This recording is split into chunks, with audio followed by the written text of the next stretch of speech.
Hello everyone and welcome back to Complete and Total Random. Today we're going to be going over the controls for ground vehicles in War Thunder. There's some that I honestly still don't know after playing this game for probably close to 10 years now. And even still I'm not quite sure what certain controls do. Just because, honestly, War Thunder is very bad at explaining things and needs to get better at it. I really want them to go through and add little blurbs for the controls because it would help a lot of newer players. But hopefully I can help you guys out.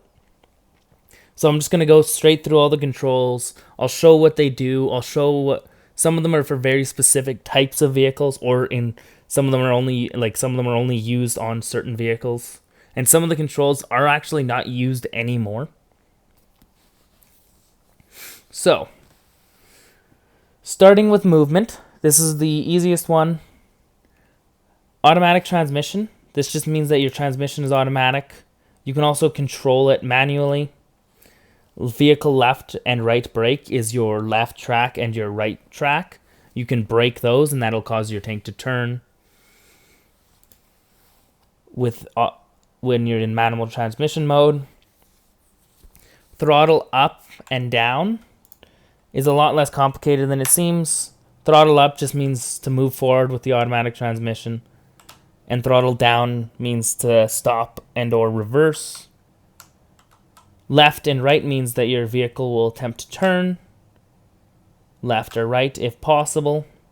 Things with neutral steering will kind of pivot around and out, like the one track, will pivot around the center of the vehicle, whereas things without neutral steering, like this KV-1, the one track will brake and it'll force the tank to just turn on that stopped track.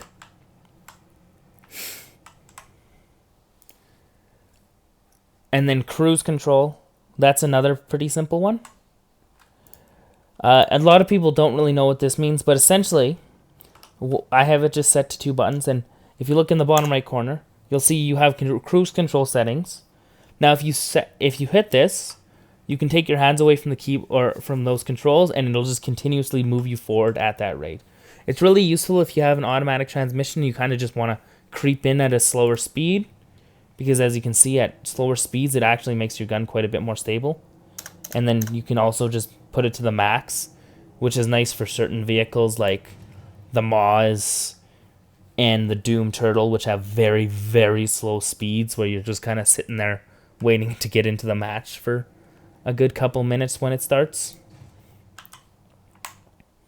Now next is a quite interesting feature that War Thunder has. It's hull aiming mode. Now, this is a very niche control. Only a small handful of vehicles use it. Things like the VT-12 has it. It is where I'm just trying to find it right here, and then the Swedish wedge tanks. So the STRV 103s. Now, if I just bring this one out, I can show you how this works. So essentially, how these tanks work, it's designed for certain types of vehicles, and how they work is they don't have left and right turret traverse. So in real life, they just have really fine controls, which allow them to turn on the spot, because as you can see, trying to turn and aim with this thing is quite hard, because it's nearly impossible.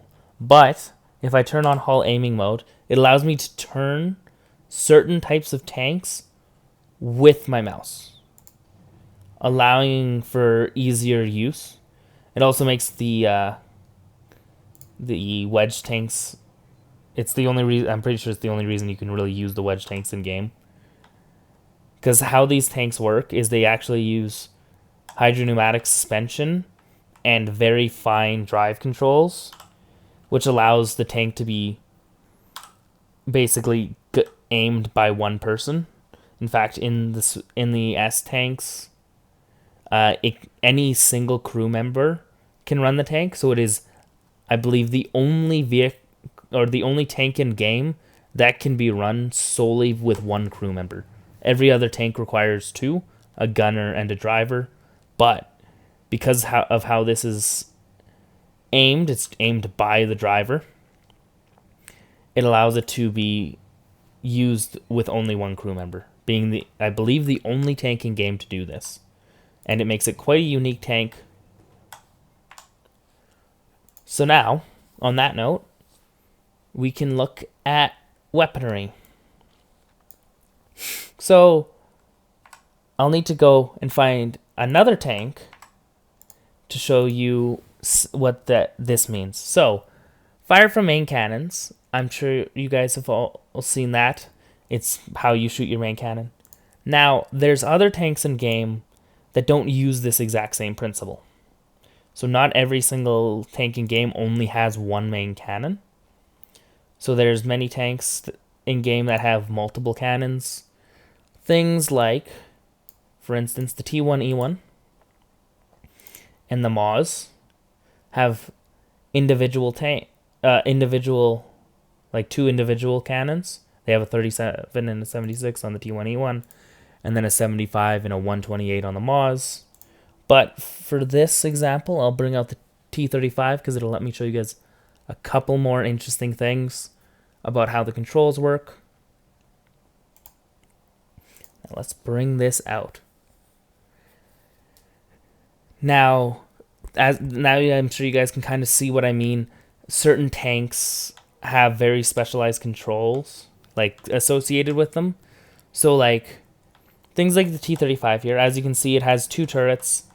Your secondary guns would be considered your 37 mils, and then the 75 is your main cannon.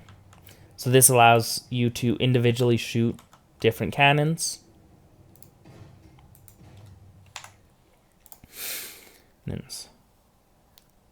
Now, I'm going to skip ahead a little bit. Going to just right here. We're going to look at all three of these at once. So, select machine gun being allowing me to select different machine guns on my tank individually and then fire them. Select secondary weapon allows me to select the individual weapons and then select primary weapon. Now, you might be wondering why this is useful. Well, for one, let's say I want to keep my turrets pointed in the ways they are. I've selected my main cannon, so now I'm controlling my main turret.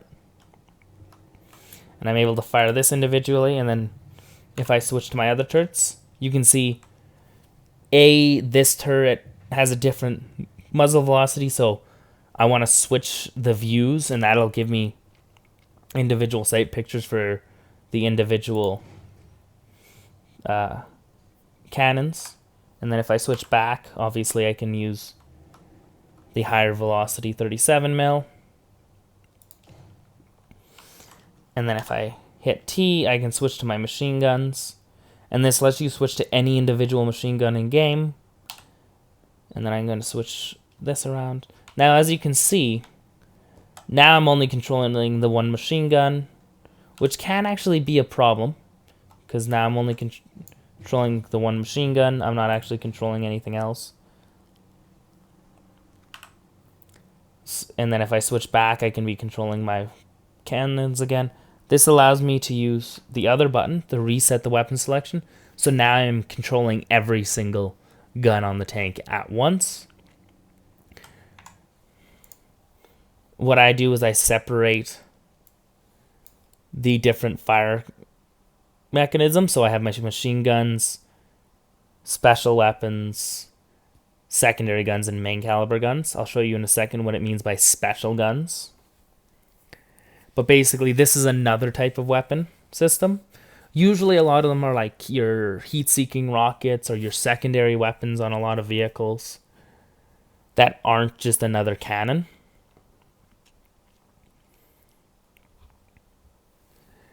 And then, as you can see, select special weapon or anti-tank guided missile. So this allows you to lock your ATGMs on target as well. and I will demonstrate that for you in 1 second.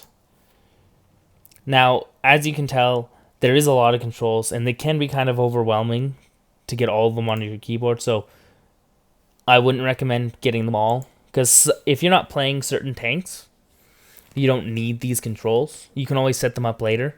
You can also always go into your options, your controls, and you can save different control presets. So if you're playing a tank and you need a specific set of controls for it, you can actually just go in and quickly switch. I know a couple people who do that. I just try and have all the controls ready at once, and then I don't have to think about it. But it does mean I have most of my keyboard taken up by controls.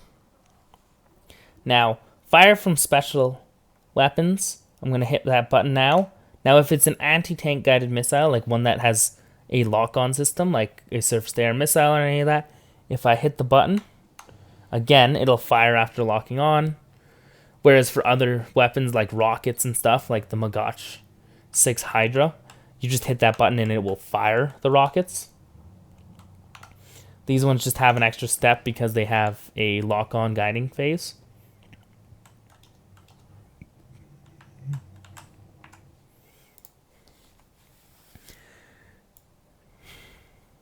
Okay, so next, I'm going to be honest, I don't know what any of this does. But smoke grenades and smoke screening, they're two different things. So the smoke screening is commonly used on Russian tanks and other MBTs. It isn't the same as your smoke grenades. It's actually a different type of smoke. So I will demonstrate that with my good old T80 BVM. Now the main difference between the two is how they affect thermals. That's the only difference. Like for other gameplay purposes, obviously they do come out of a different part of the tank. So as you can see, smoke grenades, quite useful if you need like concealment. Obviously, if the enemy already knows you're there, they're just going to shoot you. But what I can do to demonstrate the difference is I can look at this smoke cloud, and if I go into my thermals, you'll see it's just a big white blob.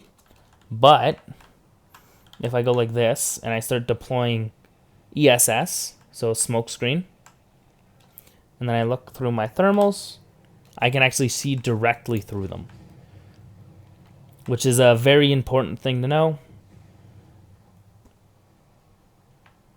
And then your smoke screen will only last so long.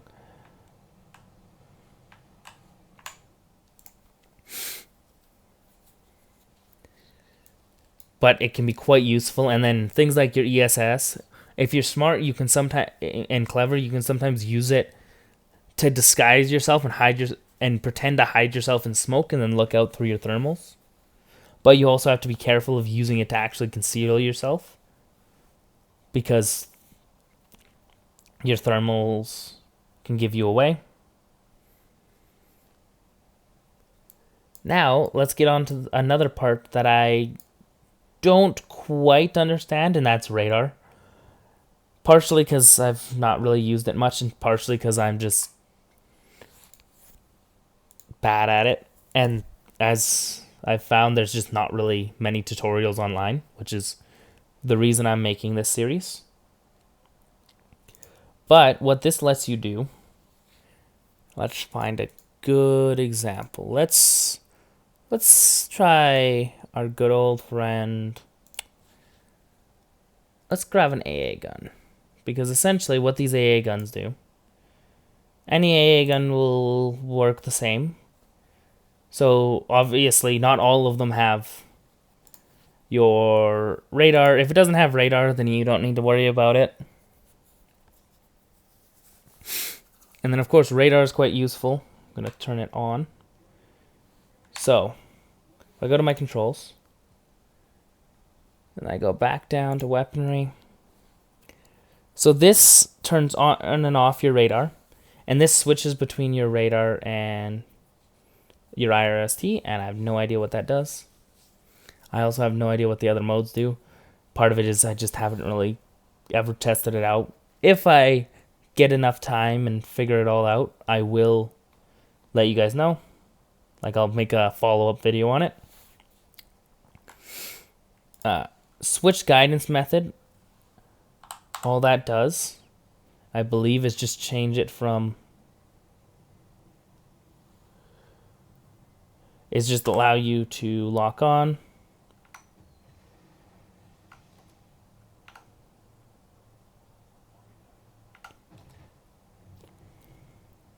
So of course you got your... you can see on the top left corner, my radar detects the target. It shows me right in that little arrow there, kind of the angle they're at to me. So I can use that. Now, the other control that you'll want when you're using radar is your lock radar on a target.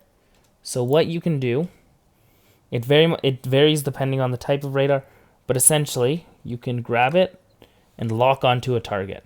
And this will allow you to just spray rounds in the air. It'll give you a guiding line of where to shoot.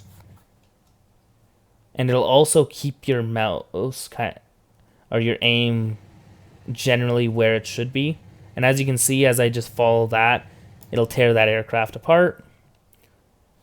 Usually you want to wait until they're kind of flying in a straight line in a direction, and then you can use that to take them out.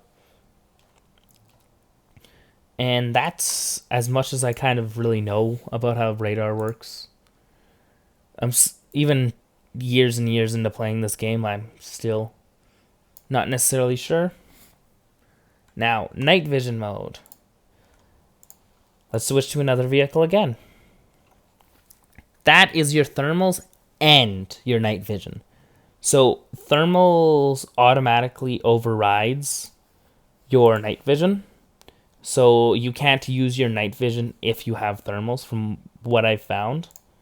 I don't know if there is a way to change that, but from what I've seen so far, it's either you don't have anything and you won't get anything when you hit that button. You might have night vision and it'll turn, everything will go into night vision mode.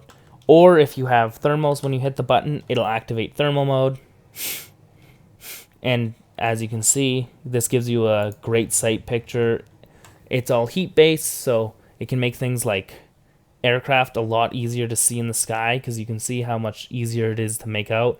You can also see their trails that they're leaving from their exhaust.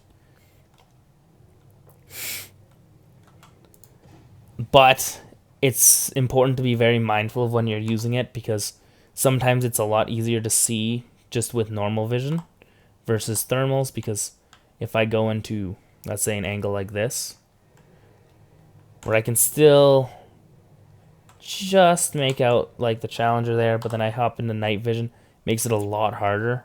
You can see it can also cover up tanks in the area. This isn't the best example just because there's not enough crowding, but when you get a lot of tank corpses and other things on fire around you, it makes it a lot harder to see what's going on.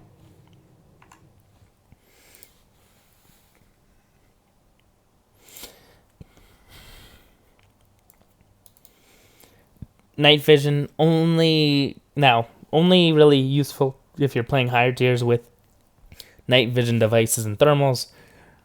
You'll be able to know if a tank has night vision or thermals because there will be a modification that you can research. Infrared spotlight. Essentially, it's just a light that you shine from your tank. A handful of tanks have it. I actually I can't remember off the top of my head which ones have it.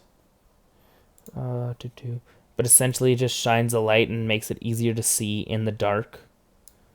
With it, let's see, what do we got here? What does have it? I'm actually not sure off the top of my head. But that's fine. Now, it's not really that useful. Night battles aren't really a thing anymore. You can go into them, but not many people do. I've not gotten a single night vision battle in the last year, even though I play quite a bit of higher tiers. And then the changing of thermal sight. This one's quite cool as well. The game has decided, or they decided that they would give us multiple different ways to view through your night vision.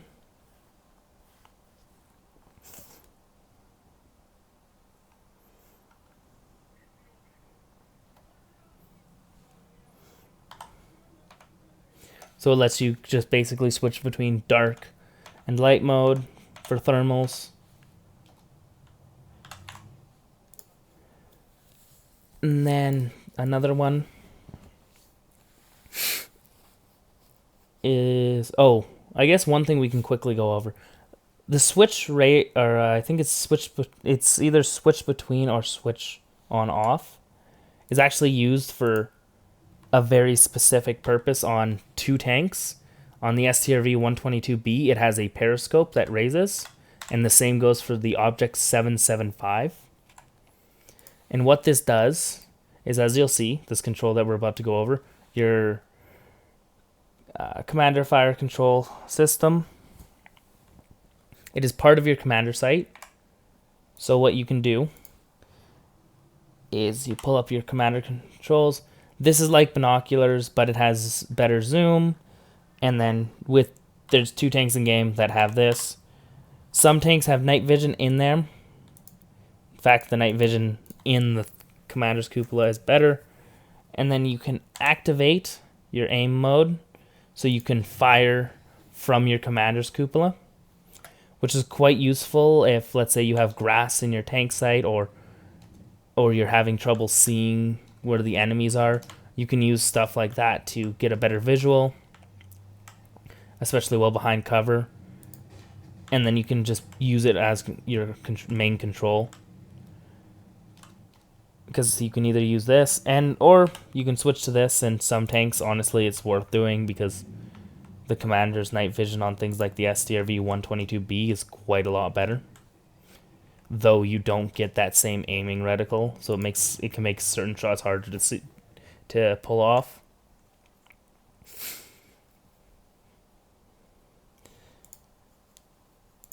Now, that should be the end of weaponry, yes. So, for camera control, we got our zoom camera button. Same thing as over on when we're going through this.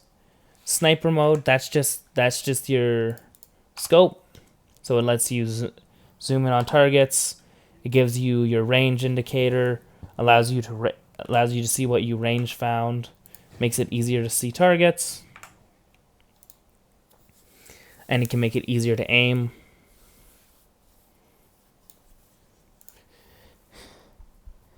Your binoculars. These are quite a good tool, especially at the lower BRs, because sometimes it can be hard to see over ridges and stuff, and your binoculars give you quite a good field of view while giving you a decent amount of zoom.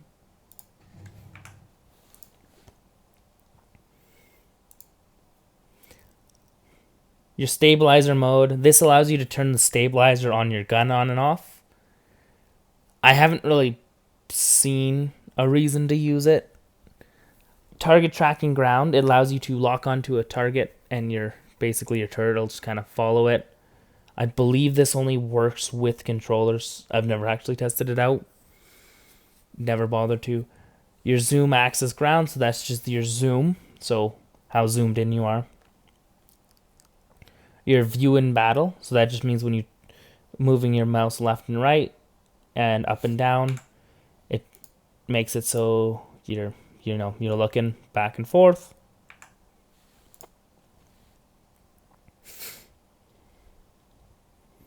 Oh, I forgot, engine on and off. This is a very niche control. It can be used to essentially quiet your tank down to nothing and make it harder for enemies to hear you. Unless, of course, you're shooting projectiles. But a lot of tanks will run out of battery after you turn off the engine, and eventually it'll just slow your turret traverse down to a crawl.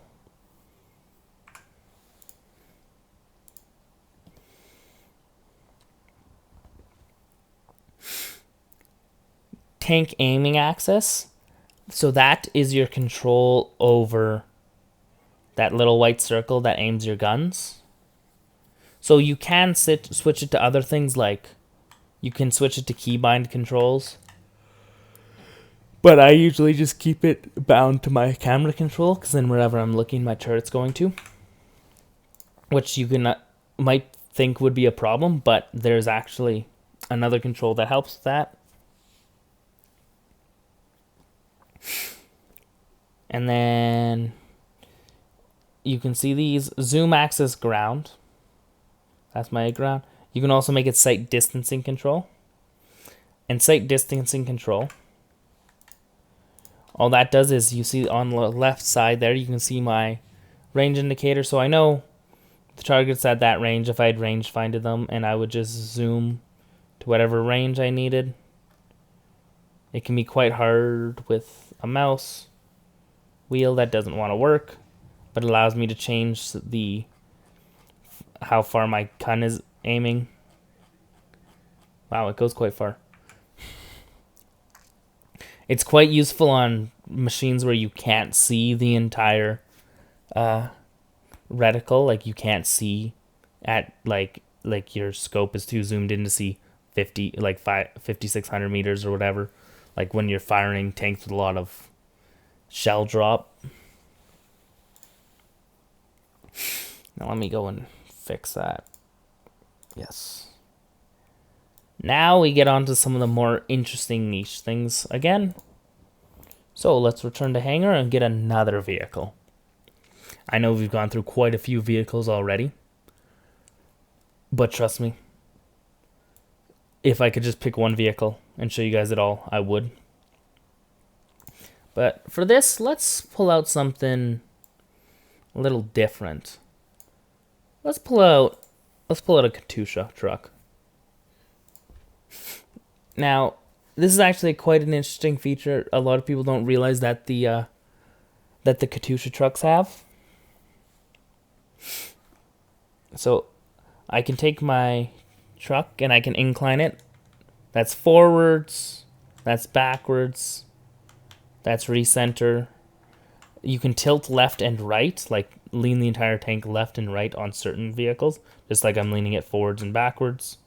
You can also raise and lower your entire suspension on certain vehicles, like the 775, and that is what your suspension control is for. It is only used for a small handful of vehicles. Now, your miscellaneous controls. These ones are quite basic. I think most people just keep them as they are. Ground vehicle repair. This allows you to repair your vehicle and other people's vehicles. Select shell types. This allows you to select between the shell types that you have in your vehicle. So for some vehicles, if it has multiple cannons, 3 and 4 will be for your one cannon, and then 1 and 2 will be for your other cannons. Artillery strike. We have already gone over that in the common section, but hitting 5 will allow you to call in an artillery strike. Fire extinguisher allows you to put out fires if your vehicle's on fire. You have a limited amount to use for them. Air battles, aircraft. These 3 controls are solely used for arcade. If an air battle starts, you'll see a little notification on the bottom of the screen, and you're able to click one of these to hop in either a fighter, attacker, or bomber in ground arcade. Towing cable. I can demonstrate what this does. Oh. Some vehicles with suspension, if you can't move if you've... A second, let me just... Perfect. I need a test subject to show off what tow cables do. So you can use these to pull friends out of ditches or stuck tanks, or if a tank's flipped over, you can attempt to flip them back over. Or another thing you can do is you can pull knocked out tanks out of the way, or even into the enemy's way if you want. So let's say you want to make a barricade or something. I wouldn't recommend it because it usually takes a lot of time, but sometimes it's just fun to mess around.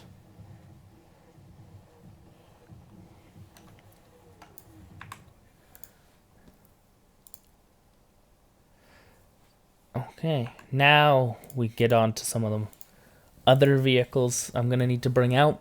I think this should be our last vehicle change. So next we've got scouting. Quite a simple thing. It's only used by light tanks of rank 2 or higher. But for this purpose, we're going to be going way up to the top because there is another special feature that only light tanks get, which is UAV. And that has its own set of controls. But first, I'll show you what scouting is. Scouting allows you, it does not work in simulator, but in realistic, it allows you to mark a target on the map and have an arrow pointing at them for everyone in the area. Now, UAV launch is unmanned aerial vehicle. This is something scouts get. I'll need to let it recharge here, so might as well go for a little drive, say hello to some tanks. I do love the tanks that just eject shells out of them. I don't know if they've added it to the Conqueror, but the Conqueror should have that feature. I'm surprised that they haven't added it, but I think it's not very known. So, if I hit the right control for it, it gives me... Oh, why is it... Did I break? I think I broke my controls. 1 second. So this is why it's nice to always have your controls. I usually just have a bunch of random ones set up, so that in case, I accidentally crash my aerial drone, I can fix it. I'd always recommend, like, if you go and do a lot of changes to your things, save a copy of your controls just somewhere, because a lot of the times during updates and stuff, they can get like knocked out or changed. Sometimes it bugs out. I've had it happen a few times. I've had a friend who's had it basically every time the game's updated. While we're waiting for that to go through, we can go over some more kind of just trivia. Oh, I guess we will need to bring out one more vehicle. But the rangefinder, I'll show you what that does. Select mission vehicle to destroy mine detonation and UGV. These were all used for a April Fool's event. I believe an April Fool's event. And basically it was a very niche control, and they just never removed it from the game. Crosshair lighting allows you to change... It allows you to light up your crosshair. 1 second. So I'll show you that. Reload custom site. So that just causes, if you made a custom site, it causes it to refresh if it's bugging out. Site distance control. That's like the one that I showed you in common, where you can use your scroll wheel to change that. Or sorry, when I showed you in camera control. I'll show you that again. But let's see if I can get my... Oh, it's making me wait for it. But the site distance control, so you can see it's changing where my gun is aiming relative to my mouse position.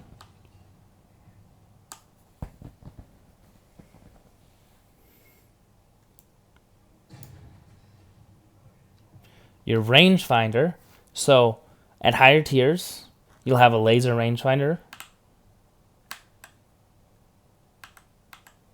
It won't work in realistic, or it won't work in arcade, so I'll have to go back for a second. And then go back in, because it was in the wrong mode. Realistic battles, that's what we need. And yeah, I apologize for how long this is taking. I still need to kind of get the hang of this type of video and how I kind of want to do it. I do kind of like the idea of just kind of going through it, but if I range find, so with it'll tell me the range that it has aimed at. It'll tell me like how far away the target is, and then on the laser rangefinders, it will automatically set your targeting distance to that, so that you can just point and click at a tank and fire. Whereas normally, if I was just to point and click at a tank without aiming with the laser rangefinder, I would just miss. Well, I don't think I'd miss at this distance because I'm at minimum point blank for this cannon, but I think you guys understand the point. Here, I'll just fire at this guy for point. You can see how much farther I fell down. But if I range find, I'll hit him square on where I'm pointing. With some variance, some guns have quite a bit of variance at range. And it can be used to take out targets as you go. But as you can see, the one drawback is your machine guns don't really function with it very well. Unless they change that.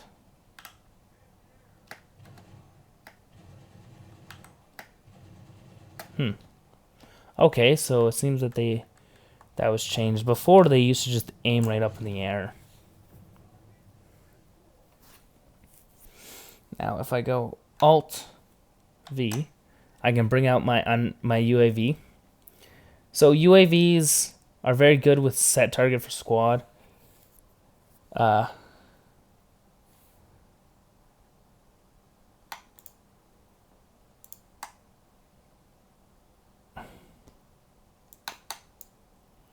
So that lets you set a target to show where things are. The control on the right lets you, one second, let me go. Sorry, Alt V, as you can see, that control on the left there, the one that I have set as Alt V, this switches between the two, and then if I hit it again, it'll switch back. If I hit Alt C, it'll start going in a orbiting mode, so it'll kind of just orbit where it's sitting automatically.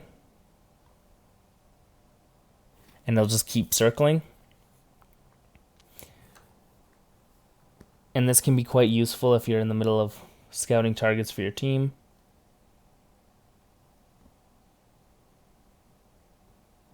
And then if I go like this, I can mark, and my team will be able to see it. So I can mark enemy tanks. You won't get points for this, but it can be very helpful for your team. Also, if you're not sure if an enemy is on another side of a building or not, you can just throw your drone in the air and use that. I should probably increase my throttle. But other than that, it just uses the exact same controls as your aircraft.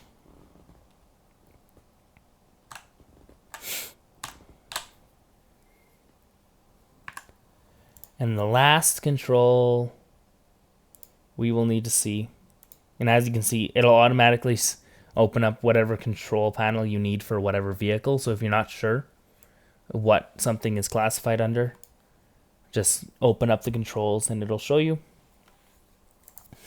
And the last thing we need to see, last and probably one of the least, not many people really use it, but I quite enjoy it. So let's return to hangar and grab one last vehicle. I swear this time it is definitely the last vehicle for this.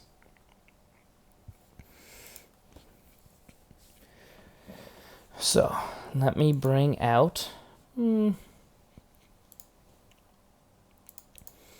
yeah, I'll bring out the T80 BVM.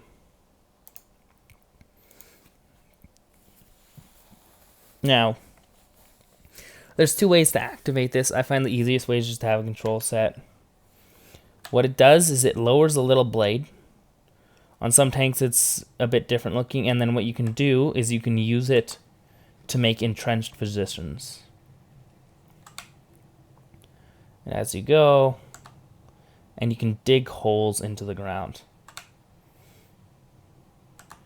and then hide yourself in them to make hull down positions.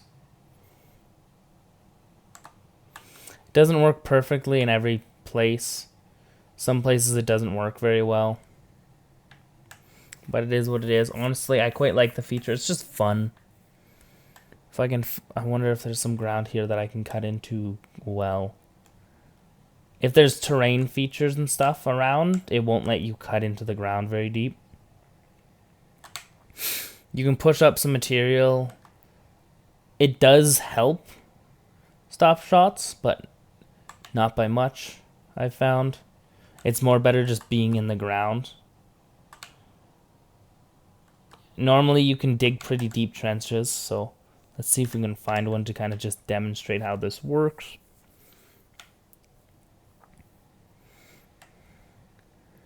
It's because I'm too close to those stumps, that's why. I think it's also because this map's a little bit weird when it comes to this stuff, when it comes to the entrenching and stuff. This is a nice open field. It should work here. You have to come to a complete stop to use it.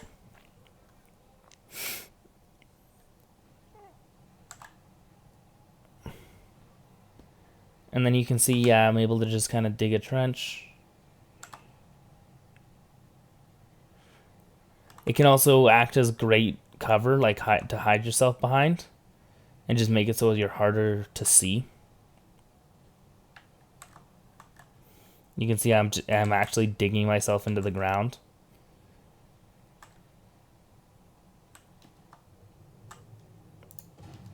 And then yeah, that is it for controls for ground, at least the ones I know how to use. I'll do aircraft as well. Those controls I honestly know even less about, but hopefully I can at least inform you guys about some of the main ones. I don't play nearly as much aircraft. But I'd like to thank you all for watching, and I hope this was helpful.